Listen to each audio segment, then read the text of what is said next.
ना हिंदू ने राम देखा है न मुसलमान ने अल्लाह, ना हिंदू ने राम देखा है न मुसलमान ने अल्लाह, उस भिखारी ने अपने सिक्कों की खनक में खुदा देखा है। जी हाँ, मैं बात कर रहा हूँ फरीदाबाद शहर के भिक्षुकों की। यूँ कह सकते हैं कि पूरे देश के भिक्षुकों की, जो सड़कों पर आए दिन आपको भीख मांगते नजर आते हैं। मैं आपको बता दूं कि इनके अंदर महिलाएं भी हैं। इस गिरोह में, ये पूरा गिरोह है, संगठन है, इसके अंदर महिलाएं भी हैं, पुरुष भी हैं और छोटे छोटे बच्चे भी हैं। आप देख सकते हैं कि इनके साथ गोदी में नवजात शिशु भी है। हमें सुनने में भी कई जगहों से ये आया है, पड़ताल के बाद पता चला है कि ये इन्हें नशे के पदार्थों का सेवन करवाते हैं, जिससे बच्चों को ड्राउजीनेस, डिजीनेस रहे, वो सोते रहें और ये भिक्षाएं मांगते रहें। हम पूरे शहर में घूमेंगे और जानेंगे कि क्या कारण है, क्या उनकी मनस्थिति रहती है। मनस्थिति मतलब मन की स्थिति। हम देखेंगे और जानेंगे कि क्या रीज़न है जिसकी वजह से वो फिट हैं पर फिर भी काम पर नहीं जा रहे हैं।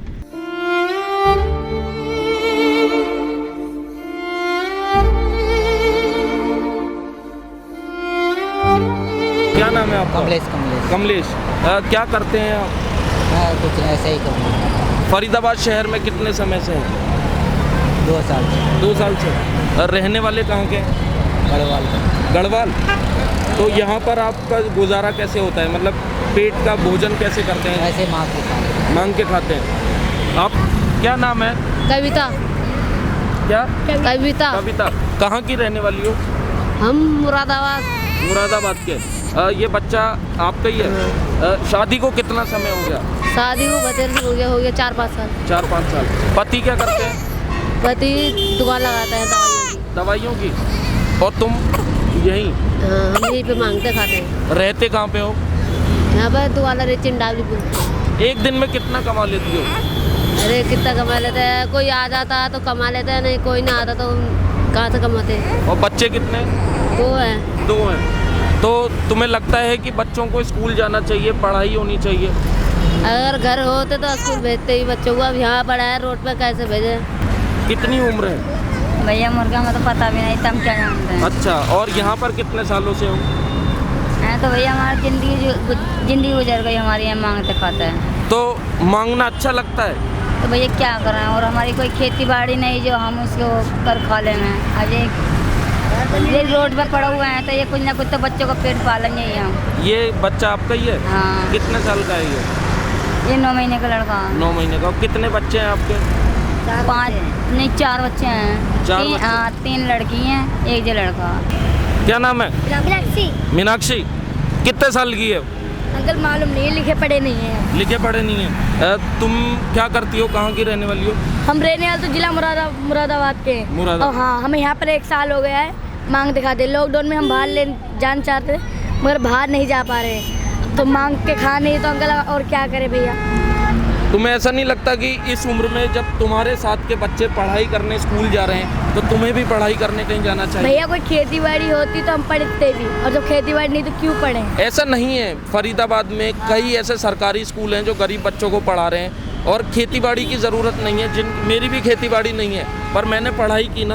अरे तो भैया खेती बाड़ी भी ऐसी बात नहीं है, मगर जब तो हमारे माँ बाप भी नहीं पढ़े तो हम पढ़ के क्या करेंगे? क्या नाम है आपका? काटूराम। कहाँ के रहने वाले हैं? बिहार के। बिहार के।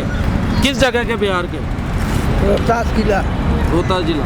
फरीदाबाद में कितने समय से हैं? हो गया 2-3 बरस। कितना? 2-3 बरस हो गया। 2-3 बरस हो गया। तो क्या करने आए थे फरीदाबाद? काम करते थे। अब क्या कर रहे हैं? अब कुछ नहीं, छूट गया। छूट गया कोरोना की वजह से। और पैसा कहाँ से आता है खाने का, पीने का? अगर से कुछ ज़्यादा है तो क्या करें। उम्र कितनी है आपकी? 40 है। 40। और ये जो लॉकडाउन हुआ, कोरोना चल रहा था, कोई दिक्कत हुई आपको? अरे क्या दिक्कत, काम का दिक्कत हुआ। तो कभी ऐसा नहीं लगा कि मेरे को कहीं नौकरी करनी चाहिए? या सर उसके लिए अपना आधार कार्ड तक हो चुका है, क्या करें। इसके वजह से मजबूरी से कबाड़ा बिनना, उसके से अपना रोजी रोटी कमा रहा हूँ। जी। बच्चे कितने हैं? बच्चे शादी में। शादी नहीं हुई है। और रहते कहाँ पे? ये बाटा चौक पे रहो। बाटा चौक पे, सड़क पे ही। हाँ।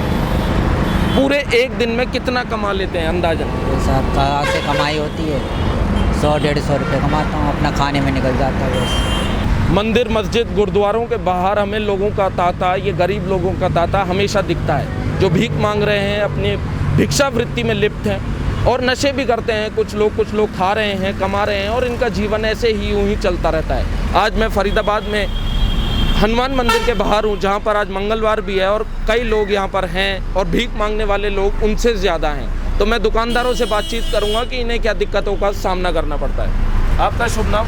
सुखराम। रहने वाले कहाँ के हो? पलवल के। तो रोज़ अप डाउन करते हैं? नहीं, इधर ही रहते, मंदिर की सेवादारी में करते हैं जी। मंदिर की हाँ जी।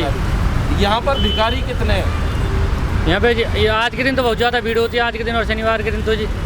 ये रहते कहाँ पे हैं वैसे? ये सभी कॉलोनियों के बंदे हैं जी, आसपास में कृष्णा कॉलोनी, रामनगर है, ये आसपास कॉलोनियों से आते हैं, ये जो भी है जी, फुटपाथ पे पड़े रहते हैं जो जी। इनके लिए सुबह शाम ये मंदिर के आश्रम से तो लंगर की सुविधा भी होती है। अच्छा, रोज पर डे होती है तो सुबह शाम जी। अच्छा, चाय भी सुबह शाम देते हैं, पानी की टंकी दे रहा है सुविधा के लिए जी। ठीक है। नहाने धोने खाने पीने के लिए जी। कोरोना का जो काल चल रहा था तब कोई दिक्कतें हुई यहाँ? नहीं, जब कोई दिक्कत नहीं हुई, जब तो ये मंदिर पूरा ही सील कर दिया था, लगा दिया था हमने। हाँ। अंदर प्रवेश ही नहीं, बाहर ही भोजन तक कर खिलाना सभी को, लाइन से वहाँ तक लाइन लग जाती पेट्रोल पंप से आगे तक जी। अच्छा,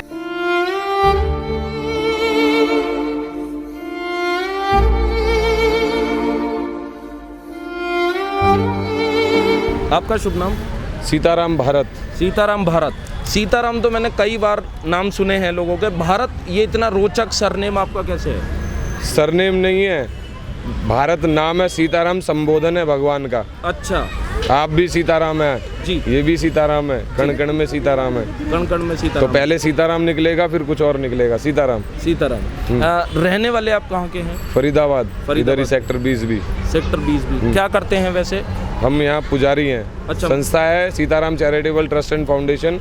हम लोग वो संस्था चलाते हैं जो कि गरीब लोगों को प्रतिदिन 200 लोगों का हम लोग इधर भोजन करते हैं, 200 लोगों का चाय करते हैं। सभी कोई आ जाते हैं डोनेशन देने के लिए बगैर जगह, तो फिर ये भंडारा लंगर ऑर्गेनाइज करा देते हैं। ठीक है। तो इसमें आज क्या क्या चीज़ें रखी गई हैं खाने में? आज है आलू का सब्जी है, देसी घी से हलवा है और पूरी है।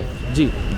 आपको नहीं लगता कि जैसे यहाँ पर छोटे बच्चे हैं जो दरिद्र हैं और जो कि भीख मांग रहे हैं, इनको स्कूल जाना चाहिए? बिल्कुल जाना चाहिए, 100% जाना चाहिए। मैं इन सब बच्चों को इस चीज़ के लिए प्रेरित करते रहते हैं, लेकिन अभी कोरोना काल की वजह से ये सब घूम रहा है ऐसे। हाँ जी, जब बड़े ही बंद पड़े हैं तो गरीब है, इनका तो नंबर और लेट आने वाला है। इसी तरह। तो आप क्या कहते हैं, आप यहाँ पर इतने समय से हैं, तो आपको कोई दिक्कतों का सामना इनके साथ करना पड़ा? कभी चोरी या कोई चीज़ आपको ऐसी दिक्कत हुई या हारी बीमारी की आपको देखनी पड़ी यहाँ पर रहते हुए?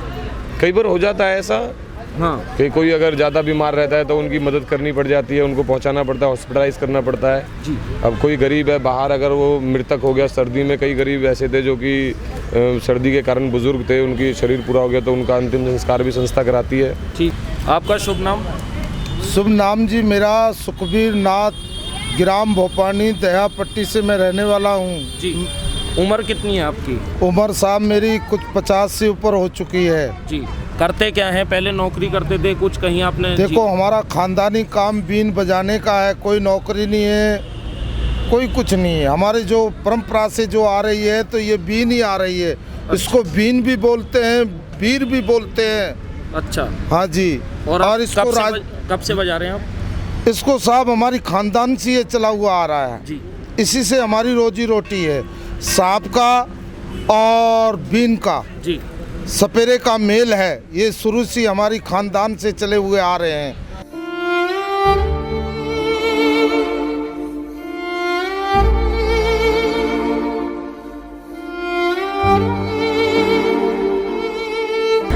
यहाँ पर मेरे साथ कुछ लोग मौजूद हैं, मैं उनसे बातचीत करूँगा और जानूँगा कि क्या कारण है वो यहाँ पर आके गरीब लोगों को, दरिद्र लोगों को खाना खिला रही हैं। नमस्कार, आपका शुभ नाम?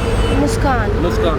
Yeah, actually we come here every Tuesday and the motive is to serve as we care for the citizens who are unable to serve themselves. हमारा मेन मोटिव ये है कि हम अपनी तरफ से जितनों को खाना खिला पाए उन्हें खिला सके, उनका पेट भर सके, क्योंकि care for humanity is all we need. Okay. So from how many years are you coming?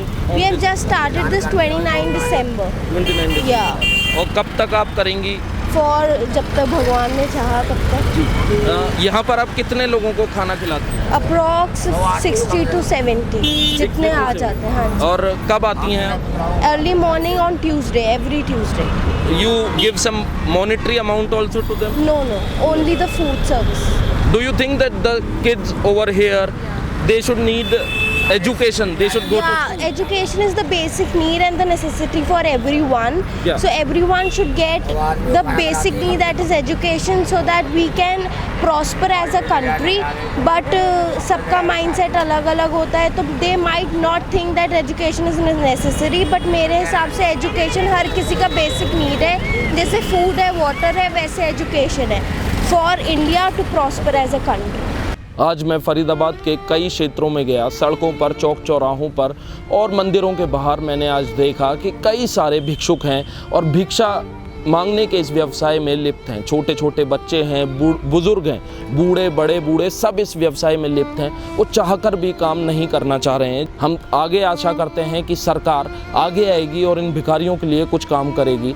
इनको भी दोबारा से कुछ घर मिल पाएगा, ये अपना काम कर पाएंगे, छोटा व्यवसाय कर पाएंगे। और मैं सभी दर्शकों से ये अपील करना चाहता हूँ, कृपया अपने कष्ट काटने के चक्कर में हम मंदिर, मस्जिदों, गुरुद्वारों के बाहर जाकर लोगों के लिए, गरीब लोगों को पैसा देते हैं, काम करते हैं, पर आपको लगता है कि आप अपने कष्ट काट रहे हैं, पर अपने कष्ट काटने के चक्कर में हम उनके कष्ट बढ़ा रहे हैं। ये इनडायरेक्ट एक चेन है। आप लोग इनको देते हैं पैसा और इनको आदत पड़ चुकी है वो पैसा मांग के खाने की, जिससे कि इनकी व्यवसाय में दिक्कत होती है। ये रोज़ी रोटी नहीं कमा पाते। छोटे छोटे बच्चे पढ़ाई तालीम हासिल करने के लिए स्कूल विद्यालयों में नहीं जा पा रहे हैं। तो मैं आप सभी लोगों से, दर्शकों से ये अपील करना चाहता हूँ कि कृपया सड़कों पर इन्हें कंसल्ट करिए, इनसे बातचीत करिए कि क्या प्रॉब्लम है, पर इन्हें पैसा ना दीजिए। फिर मिलेंगे किसी बढ़िया रोचक किस्से और खबर के साथ। कैमरामैन सागर के साथ मैं हर्षवर्धन। मुझे दें इजाज़त। धन्यवाद।